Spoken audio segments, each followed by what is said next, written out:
नमो नारायण। जय गौ माता, वंदे मातरम। भारती को प्रणाम और हृदय से ओम शम शनिश्चराय नमः। प्रिय दर्शकों, मित्रों, साथियों, रास्ते कभी खत्म नहीं होते हैं, बस लोग हिम्मत हार जाते हैं। और साथियों, कहना चाहता हूं कि तैरना सीखना है तो पानी में उतरना ही होगा। किनारे बैठकर कोई गोताखार नहीं बनता है, कोई गोताखार नहीं बनता। और कोशिश करने वालों के लिए कुछ भी असंभव नहीं होता। मंजिल नहीं मिले तो रास्ते बदलो, क्योंकि वृक्ष अपनी पत्तियां बदलते हैं, जड़ नहीं। लक्ष्य कभी मत बदलो। नमो नारायण, नमो नारायण, नमो नारायण, नमो नारायण। दो कार्मिक ग्रहों का 18 महीनों के लिए राशि परिवर्तन हो रहा है। इस समय राहु देव मेष राशि में है, केतु देव तुला राशि में है। 30 अक्टूबर 2023 राहु देव मीन राशि में प्रवेश करेंगे और केतु देव कन्या राशि में प्रवेश करेंगे। ये दोनों ही ग्रह हमेशा वक्री अवस्था में संचरण करते हैं, आध्यात्मिक ग्रह है। और इन ग्रहों के विशेष अध्ययन की नितांत आवश्यकता है, क्योंकि हमारी कार्मिक फलों से इन दोनों ग्रहों का गहरा संबंध है। ये दोनों ग्रह जीवन के सूक्ष्म बिंदुओं के ज्यादा निकट है। राहु देव और केतु देव का सीधा संबंध हमारी चेतना से है और इन दोनों ग्रह देवताओं का अचूक प्रभाव भी है। 30 अक्टूबर 2023 राहु देव का राशि परिवर्तन मैदिनी ज्योतिष के हिसाब से और ग्रह नक्षत्रों की गणनाओं के हिसाब से 12 राशियों पर क्या प्रभाव पड़ेगा, इस वीडियो को लेकर आपके सामने हूं। मित्रों, साथियों, राहुदेव और केतुदेव को छाया ग्रह कहा जाता है, क्योंकि आकाश में ये दो बिंदुओं के रूप में दृष्टिगोचर होते हैं। दो बिंदु है जहां सूर्य और चंद्रपत्र एक दूसरे से मिलते हैं। उस बिंदु विशेष को राहु केतु का नाम दिया गया है। कार्मिक ग्रह है, पावर एक्सिस है। यह अद्भुत पावर एक्सिस का 12 राशियों पर क्या प्रभाव पड़ेगा, बहुत ही अद्भुत वीडियो है आपके लिए। लेकिन थोड़ी सी जानकारी दे दूं तब मैं राशिफल पे आऊंगा। आपको लगता है कि ये नहीं सुनना है तो अब तो आजकल टेक्नोलॉजी बहुत ज्यादा, फॉरवर्ड करके आगे बढ़ सकते हैं। इन दो छाया ग्रहों का जातक के आंतरिक स्वभाव का पता चलता है, और जब इसकी जानकारी मिल जाती है तो जातक अपने जीवन को गतिमान कर सकता है। इन ग्रहों की स्पष्ट व्याख्या से व्यक्ति अपने जीवन में आने वाली कठिनाइयों का पूर्व अनुमान लगाकर उनसे अपनी सुरक्षा कर सकता है। इन छाया ग्रहों बारे में एक बात सत्य है कि इन ग्रह देवताओं के द्वारा जीवन में जो घटनाएं घटित होती है वे जातक को आध्यात्म की ओर अग्रसर करती है। केतु एक ध्वजा है, और ध्वजा का अर्थ पताका या झंडा नहीं है। केतु को ध्वजा कहने का अर्थ है कि केतु परमात्मा की शक्ति का मूर्त रूप है, जिस प्रभाव और चेतना से मनुष्य इस सृष्टि में व्याप्त उस सर्वशक्तिमान सर्वव्यापी शक्ति का अनुभव कर सकता है। जो संपूर्ण ग्रह योगायोग है, इन संपूर्ण ग्रह योगायोग से समय सावधानी का संकेत दे रहा है। राजनीतिक उठापटक, सत्ता और विपक्ष में टकराव मैदिनी ज्योति कहती है, ऐसा संकेत है। संवेदनशील विषयों पर असंवेदनशील टिप्पणी, बयानबाजी, ये बखेड़ा विश्व में खड़ा करेगी। संपूर्ण चराचर जगत में अग्निकांड की घटनाएं नजर आ रही है, विस्फोट की घटनाएं नजर आ रही है, आतंकवादी घटनाओं में बढ़ोतरी होगी, प्राकृतिक प्रकोप की घटनाएं बढ़ेगी, आपसी देशों में टकराव की भावना ज्यादा रहेगी, युद्ध की स्थिति चारों ओर मंडराती और युद्ध हो भी सकते हैं आपस में। भूकंप, भूस्खलन, बाढ़ जैसी घटनाओं में बढ़ोतरी होगी। पूरा विश्व झंझाव की तरह हिलता हुआ नजर आएगा। साथियों, ऐसे नक्षत्र गणनाएं संकेत दे रही है राहु केतु के राशि परिवर्तन के समय। इस समय धर्म पर किए गए अनर्गल बयानबाजी सांप्रदायिक सौहार्द की कमी का संकेत भी नजर आ रहा है। मैदिनी ज्योतिष मुख्य रूप से संकेत दे रही है साथियों, चाहे वो पक्ष हो चाहे विपक्ष, राष्ट्र के प्रमुख व्यक्तियों को वाणी पर संयम, शालीनता का परिचय देना राष्ट्र हित के लिए अति आवश्यक होगा। हां, गणनाएं इस बात का भी संकेत दे रही है कि हमें अपनी सीमाओं पर सतर्कता बरतनी चाहिए। भारत की जनमांग की बात करें तो भारत में वो तबका जो बहुत गरीब है वो विकास की ओर अग्रसर होगा। राष्ट्र में समृद्धि आएगी, सुकून आएगा, आर्थिक पक्ष सुदृढ़ होगा, लेकिन थोड़ा सा शालीनता का परिचय जरूर दे। वाणी पर संयम सभी लोगों को चाहिए। संवेदनशील विषयों पर असंवेदनशील टिप्पणी से सबको बचना चाहिए, क्योंकि राहु और केतु कार्मिक ग्रह है और 30 अक्टूबर को राशि परिवर्तन करने से ये 27 दिन पहले से प्रभाव देना प्रारंभ कर देते हैं और विश्व की घटनाएं आप सभी लोगों के सामने है। ये 18 महीने मैदनी ज्योतिष के हिसाब से संवेदनशील है। मित्रों साथियों, होरा शास्त्र के अनुसार 12 राशियों पर राहु देव और केतु देव की राशि परिवर्तन का क्या प्रभाव रहेगा इन 18 महीनों के लिए, निसंकोच मैं आपसे चर्चा करूंगा। लेकिन यह चर्चा जनरल होगी, लगन के आधार पर, चंद्र राशि के आधार पर, और मेरा संपूर्ण अनुभव मैं इसमें डालने की कोशिश करूंगा। मेरा आपसे निवेदन है कि यह एक जनरल प्रोडक्शन है। आप चाहते हैं कि मैं आपकी जन्म कुंडली का अवलोकन करूं तो नीचे नंबर आ रहे हैं, इन नंबरों पर संपर्क करके आप मेरे से बात कर सकते हैं। हाँ, मेरे से बात करने के लिए गाय को चारा तो देना होगा भाई, मैं गायों की सेवा में लगा। मैं व्यापारी नहीं हूं, लेकिन मेरी गायें भूखी नहीं रहे, मैं जरूर, वो लोग आपसे कहेंगे कि आप दाती महाराज से वीडियो कॉल पे बात करना चाहे तो गाय को चारा दीजिए, और आपको गाय की सेवा करना चाहिए। किसी न किसी रूप में गाय की सेवा करिए। गाय हमारी जीवन का मुख्य आधार है। तो मैं जरूर आपकी जन्म कुंडली के हिसाब से राहु केतु का प्रभाव आपके जीवन में कैसा रहेगा, निसंकोच मैं आपसे बात करूंगा। नंबर नीचे आ रहे हैं, इन नंबरों पर संपर्क करके आप मेरे से बात कर सकते हैं। मित्रों और साथियों, कार्मिक ग्रहों का राशि परिवर्तन 12 राशियों पर क्या संकेत दे रहा है? यह राशि परिवर्तन, क्योंकि राहु यानी अमृत का पान किया और केतु अमृत नहीं पहुंचा। राहु यानी डिजायर, एम्पलीफायर, अनप्रेडिक्टेबल, अनकंडीशनल, अनकन्वेंशन, अकस्मात, हर चीजें अकस्मात घटनाएं पैदा करता है राहु। और राहु इच्छाओं का कारक है और केतु विरक्ति का कारक है, मोक्ष का कारक है। इन दो ग्रहों का राशि परिवर्तन से 12 राशियों पर क्या प्रभाव पड़ेगा, अब मैं बात करूंगा। वह चक्र, राशि चक्र की सबसे अंतिम राशि है यानी मीन राशि, और मीन राशि की स्वामी बृहस्पति देव, और बृहस्पति देवताओं के गुरु और 9 के 9 ग्रह देवताओं में सबसे शुभ ग्रह है। मीन राशि वालों के लिए राशि अधिपति बृहस्पति देव मेष राशि दूसरे भाव में संचरण कर रहे हैं। मीन राशि वालों के लिए 30 अक्टूबर 2023 राहु देव का आपकी राशि में आने का क्या प्रभाव रहेगा, यह क्या फल देगा, इस पर मैं चर्चा करूंगा। लेकिन इससे पहले पिछले 18 महीने राहु देव ने आपको क्या फल प्रदान किया होगा, क्योंकि आपके धन भाव में संचरण कर रहे थे। और दूसरा भाव आपका संचित धन है, आपका परिवार है, आपकी वाणी है, आपका स्वाद है, आपका बैंक बैलेंस है, जिस पर राहुदेव का आधिपत्य था। यदि आपकी जन्म कुंडली में राहुदेव अनुकूल विराजमान नहीं है, या आपकी दशा और अंतर्दशा इन 18 महीने, पिछले 18 महीने में ठीक नहीं चली, तो दूसरे भाव में विराजमान राहुदेव के कारण आपको एक बड़े पैमाने पर धन संबंधी समस्याओं का सामना करना पड़ा होगा। धन के कमी के कारण आप आगे नहीं बढ़ पा रहे थे, अपनी सोची हुई योजनाओं को साकार रूप से क्रियान्वित नहीं कर, क्योंकि वो मंगल देव की राशि में संचरण कर रहे थे। आप में अग्रेसन था, और आपके अग्रेसन की वजह से आपकी वाणी का प्रभाव कम होने लगा और आपका कम्युनिकेशन स्किल कम हो गया, जिसके कारण आप अपनी बात दूसरों तक नहीं पहुंचा पाए, प्रभावी ढंग से नहीं पहुंचा पाए, जिसका सीधा असर आपके कारोबार और आपके कुटुंब पर पड़ा, क्योंकि परिवार आपके साथ नहीं खड़ा रहा। कहीं न कहीं आपके और उनके बीच में कम्युनिकेशन गैप रहा। आप कुछ कह रहे थे और वो कुछ कह रहे थे, और सामने वाला कुछ और समझ रहा था, जिससे आपके और उन दोनों के बीच में एक दूरियां बढ़ रही थी। केवल धनी समस्या का कारण नहीं बना, बल्कि दूसरे भाव में विराजमान राहुदेव अपनी पंचम दृष्टि से 6ठे भाव पर वार किया, सप्तम दृष्टि से 8ठम भाव पर कब्जा किया, और नवम दृष्टि से 10वें भाव को कंट्रोल में रखा। ये सभी भाव कहीं ना कहीं धन, काम, कारोबार, कामकाज, व्यापार, आपके परिवार से संबंध रखते। तो ये जो पिछले 18 महीने थे, कहीं ना कहीं आप चौतरफा गिरे। मेष राशि में राहुदेव का संचरण और राशि अधिपति मंगल जैसे जैसे प्रतिकूल अवस्था में आए, आपके लिए परेशानियां पैदा हुई। कर्ज बढ़ा, लोन बढ़ा, कोर्ट कचहरी के मसले उलझे, गुप्त शत्रुओं और षड्यंत्रों के शिकार बनते चले गए। आपका रुतबा कम हुआ, वर्चस्व समाज में कमी होने लगी, हर काम में बाधाएं, प्रमोशन और इंक्रीमेंट तो दूर की बात है, कार्य क्षेत्र में आप अपनी पहचान भी नहीं बना सके। लेकिन अब ये समस्याएं गायब होने वाली है, क्योंकि 30 अक्टूबर 2023 को राहुदेव आपकी राशि से एक भाव पीछे यानी लगन भाव में आएंगे, और किस में आएंगे? मीन राशि में। और मीन राशि के स्वामी कौन है? बृहस्पति देव। तो राहुदेव और केतुदेव जिस राशि में बैठते हैं, उस राशि के स्वामी ग्रह के हिसाब से फल प्रदान करते हैं, तो परेशानियां कम होगी।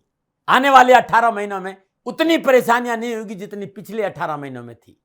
लगन भाव में विराजमान राहुदेव आपकी सोच, आपकी पर्सनैलिटी समाज में आपके कद का विस्तार करेंगे, क्योंकि राहुदेव विस्तार का कारण है।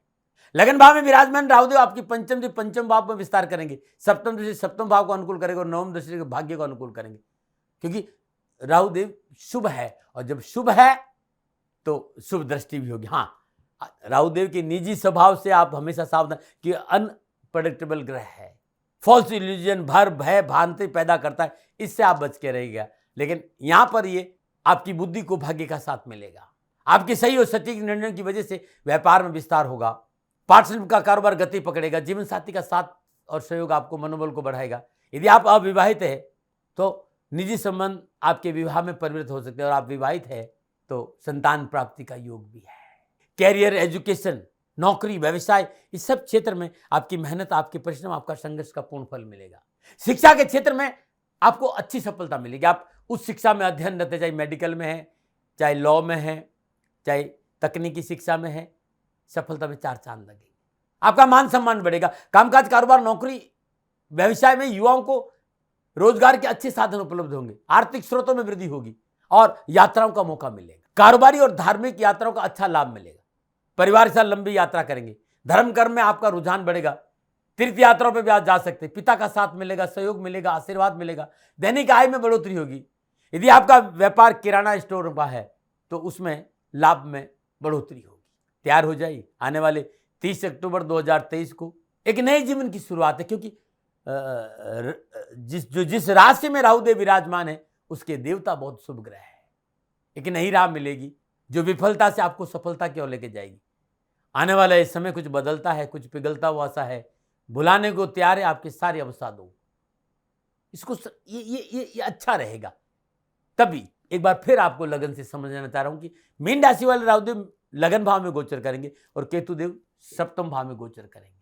लगन आपका मान सम्मान, यश, कीर्ति, चरित्र और शरीर से संबंध है। मीन राशि में लगन भाव में राहुदेव का संचरण वैदिक ज्योतिष के अनुसार शुभ फल देगा। आपका पूरा जीवन आपके ऊपर होगा। समय आपका साथ देगा, सफलता की उड़ान भरने लगेंगे। एक से अधिक अवसर आपको सफलता मिलेंगे। बस एक बात का ध्यान रखें, सफलता का घोड़ा दौड़ाइए लेकिन लगाम अपने हाथ में रखिएगा। सवार अपनी सुरक्षा का ध्यान खुद रखे। घोड़ा कब गिरा दे कुछ पता नहीं चलेगा। राहु अनप्रेडिक्टेबल ग्रह, ये ध्यान रखिएगा। अपनी इच्छाओं पर आपको खुद को ध्यान रखना, लेकिन लाभ के अवसर है। शुभ ग्रहों की दशा हो, राहुदेव लगन में हो तो व्यक्तित्व में निखार आएगा, अद्भुत पर्सनल डेवलपमेंट होगी, कुछ लाभदायक अच्छा करेंगे, अचीवमेंट होगा, कुछ न कुछ लाभ जरूर मिलेगा। लेकिन यहाँ राहुदेव फॉल्स इल्यूजन्स में भटकाव भी देता है कि मैं ऐसा कर लूँ, ऐसा कर लूँ, यानी चारों ओर हाथ फैलाता है। इससे बचना है। एक जगह पर टारगेट पे अपना लक्ष्य स्थापित करिए। फिर भी मैं कहना चाहूंगा कि लगन आप हैं और आपके सिर पर राहु सवार है। यदि मन की लगाम आप में हाथ में रख ली तो यह समय चौतरफा सफलता है, और मन की लगाम राहुदेव के हाथ में कर दी, घोड़े के हाथ में कर दी तो फिर परेशानी से कोई नहीं बचा पाएगा। केतु सप्तम भाव में बुधदेव की मूल त्रिकोण राशि कन्या में संचरण करे। कामकाज, कारोबार, डेली इनकम में बढ़ोतरी होगी, नए व्यवसायिक संबंध बनेंगे, कारोबार में बढ़ोतरी होगी, आर्थिक पक्ष में सुधरता आएगी। लेकिन यहां में आपको एक काम करना होगा, कोई भी कार्य करे पारिवारिक रजाबंदी से करे, जीवन साथी की सलाह से करे, उनके सुझावों से करे, मिलकर करे तो अच्छा रहेगा, वरना नुकसान हो सकता है। कामकाज एकदम ऊपर चढ़ेगा। अब वो नीचे नहीं आए, ये मेंटेन आपको करना होगा। ये जीवन साथी का भाव है, केतु या विराजमान। जीवन साथी के लिए व्यर्थ के भय भ्रम भ्रांति नहीं पाले, वरना रिश्तों में तकलीफ आ जाएगी। जीवन साथी के साथ सामंजस्य बिठाकर रखना बहुत जरूरी होगा। राहुदेव और केतुदेव, राहुदेव लगन में, केतुदेव सप्तम भाव, यानी राहु यानी आप, लगन आप है और आपकी शक्ति का है तो सप्तम भाव है। बहुत सुंदर समन्वय है। लेकिन फिर भी भय भ्रम भ्रांति फॉल्स इल्यूजन से बाहर आए और लगाम अपने हाथ में रखें। घोड़े की लगाम घोड़े के हाथ में रही तो कब गिरा देगा पता ही नहीं चलेगा। लेकिन मेरा जो अनुभव कह रहा है लगन के हिसाब पर, तो ये राहुदेव और केतुदेव सफलता जरूर देंगे, धन जरूर देंगे और आर्थिक स्रोतों में वृद्धि। लेकिन फिर भी राहुदेव और केतुदेव को अलग अलग नहीं किया जा सकता। धड़ के बिना सर किसी काम का नहीं है और सिर के बिना धड़ किसी काम का नहीं। अब जो आने वाले 18 महीने है तो अलग अलग ग्रहों से इनकी युति बनेगी, दृष्टि बनेगा, योगा योग बनेंगे। अब ये जो संपूर्ण ग्रह योगा योग, इस हिसाब से 18 महीने क्या संकेत दे रहे, चंद्र राशि के आधार पर विस्तार से बात करते हैं। मीन राशि वालों के लिए यह 18 महीने पूर्ण सफलताओं का नजर आ रहा है। कैरियर संबंधी परेशानियों का निवारण होगा। इस समय आप अपने कार्यों के प्रति बहुत संवेदनशील लेंगे, मनोनुकूल कार्य प्राप्त होंगे, नए व्यवसायिक संबंध बनेंगे, पद और प्रतिष्ठा में वृद्धि होगी, सामाजिक वर्चस्व बढ़ेगा। राहु केतु के राशि परिवर्तन जो ग्रह योग की वजह से कैरियर कारोबार में आपकी बुद्धि तीक्ष्ण होगी, भाग्य आपके पक्ष में करवट लेगा, प्रतिष्ठित व्यक्ति और पारिवारिक सदस्य मित्रों का पूर्ण सहयोग मिलेगा और बेरोजगारों को रोज मिलेगा। सरकार से लाभ मिले, नौकरी में उन्नति का अवसर, प्रमोशन की प्रबल संभावना, स्थान परिवर्तन मनोनुकूल होगा, मित्रों का पूर्ण सहयोग मिलेगा, कारोबारी यात्राएं मनोनुकूल रहेगी, पारिवारिक जीवन सहजता से रहेगा। आपकी संतान को राहुदेव का राशि परिवर्तन अद्भुत सफलता दिलाएगा, वैवाहिक सुख प्राप्त होगा, जीवन साथी के मनोनुकूल तालमेल की वजह से पारिवारिक संतुलन अच्छा रहेगा। शरीर में पित्त नहीं बढ़े, इस बात पर आपको ध्यान देना होगा, पित्त संबंधी बीमारियों का संकेत है, चिकित्सा में लापरवाही नहीं करें। दैनिक दिनचर्या और खान पान में रिश्तों की प्रतीक देखिए केतु है, सप्तम भाव जीवन साथी है। अब आपको यहां अपनी धर्म पत्नी को महत्व देना पड़ेगा, अपने जीवन साथी को, चाहे महिला का है तो पति को महत्व दे, पति है तो महिला, अपने जीवन साथी को महत्व देना बहुत जरूरी होगा।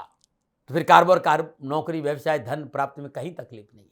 विशेष सावधानी क्या है? अत्यधिक आत्मविश्वास के कारण आप लोगों को समझने में गलती करेंगे, क्योंकि सफलता है, धन आएगा और प्रभुता पाए काहे मद न आए, तो ये गलती आपको नहीं करनी। इस दौरान इन आने वाले 18 महीने में एक सलाह मेरी, भाई अपनी वाणी पर चुप मौन हो जाइए, उतना ही बोले जितना आपको ज्ञान है, वाणी पर संयम रखें, अन्यथा आपको अनावश्यक समस्याओं का सामना करना पड़ेगा। अनावश्यक शत्रुता से बचे, कार्य परिवर्तन और स्थान परिवर्तन पारिवारिक रजाबंदी से करें, हवा में नहीं उड़े, जमीन पर रहे और मां भगवती की आराधना में ज्यादा ध्यान दें।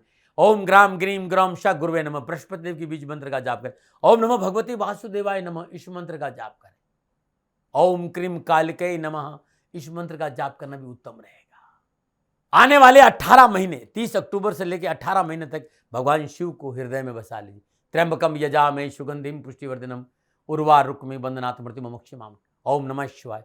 हर रोज सुबह सुबह भगवान शिव के शिवलिंग पर जल अर्पित करें, बेलपत्र अर्पित करें और वहीं बैठकर श्री शिवाय नमस्तुभ्यम इस मंत्र का जाप करें। रविवार दिन 8 बादाम अपने ऊपर से एंटी क्लॉकवाइज 7 बार उसार कर मां के चरणों में रख दें। एक पानी वाला नारियल अपने ऊपर से 7 बार उसार करके माई के चरणों में अर्पित कर लीजिए। ये छोटी छोटी बातें, इनका पालन करिएगा, आपके कष्ट मिटेंगे। तो ये था मीन राशि वालों के लिए राहु देव का मीन राशि में प्रवेश और आने वाले 18 महीनों का प्रभाव।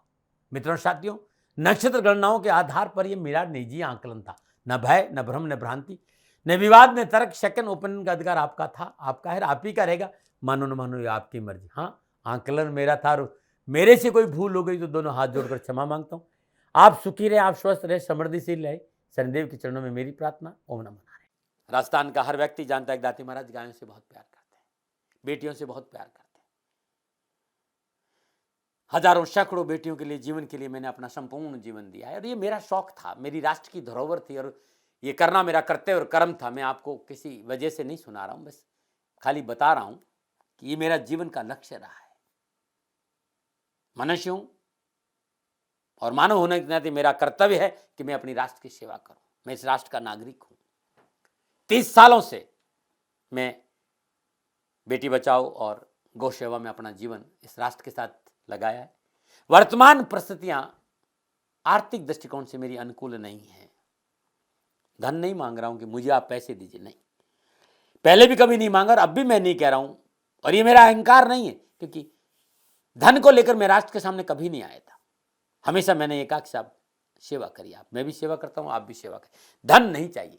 लेकिन वर्तमान में जो आर्थिक परिस्थिति हैं वो मेरे को ये कहने के लिए मजबूर कर रही है कि सन्निधान गौशाला की गायें दुखी नहीं रहे, इसके लिए मुझे आपका सहयोग चाहिए। और सहयोग के लिए मैं स्वयं आपके साथ खड़ा हूं, आपकी समस्याओं के समाधान के लिए। भाई, आप अपनी जन्म कुंडली का अवलोकन कराना चाहते हैं, आप अपनी जन्म कुंडली बनाना चाहते हैं, आपको बहुत सी चीजों की जानकारी चाहिए, तो मैं आपके साथ खड़ा रहूंगा, पूरे साल खड़ा रहूंगा, जब तक जीऊंगा तब तक खड़ा रहूंगा। नंबर आ रहा है, इन नंबरों पे संपर्क करिए, आप मेरे से बात करिए, लेकिन इसकी एवज में गायों के लिए चारे की व्यवस्था कर लीजिए। और इसीलिए मैंने कहा था कि भाई थोड़ा दिन इस समय मैं परेशानी में हूं और मेरी गायें चारों को लेकर थोड़ी सी परेशान हैं। ऐसा हृदय से आया, लोगों ने कहा कि राष्ट्र आपसे प्यार करता है दाती महाराज, एक बार निवेदन करिए। तो मैं दान नहीं मांग रहा हूं, फिर भी मैं अभी भी मेरा ये अहंकार नहीं है साथियों, मेरा राष्ट्र सर्वोपरि है। मैं ये नहीं कह रहा हूं, मैं ये कह रहा हूं मैं परिश्रम करूंगा आपके लिए और परिश्रम के एवज में गायों के लिए चारे की व्यवस्था करिए। शनि भगवान आपकी रक्षा करे और आपका जीवन सदा खुशियों से भरा रहेगा, ऐसा मेरा निवेदन। और वे लोग जो सक्षम है, सामर्थ्यवान है और जिन्हें दाती महाराज के ज्योतिषीय समाधान की आवश्यकता नहीं, तो उनको मेरा प्रणाम, क्योंकि बहुत से लोगों को मैंने देखा है पिछले एक महीने में लगभग 20 से 25-50 लोग ऐसे भी हैं जिन्होंने शनिधाम गौशाला में 2100 रुपया चारा कर दिया है। मैं उन सब के प्रति अपना आभार प्रकट करता हूं और ये सहयोग मैं जीवन भर याद रखूंगा। मित्रों, समय ऐसा है कि मेरी परिस्थिति आर्थिक दृष्टिकोण से अनुकूल संकेत नहीं दे रही है, इसलिए मैंने राष्ट्र से कहा कि शनिधाम गौशाला में परेशानी नहीं चाहिए। सरकार सपोर्ट कर रही है, अपनी सीमाओं में रहते हुए जो सरकार करती है, लेकिन उससे पूरा नहीं पड़ता है, ये आप भी जानते हैं। शासन की अपनी एक सीमा है और अपनी मर्यादा है और शासन के पास और बहुत से काम है, लेकिन फिर भी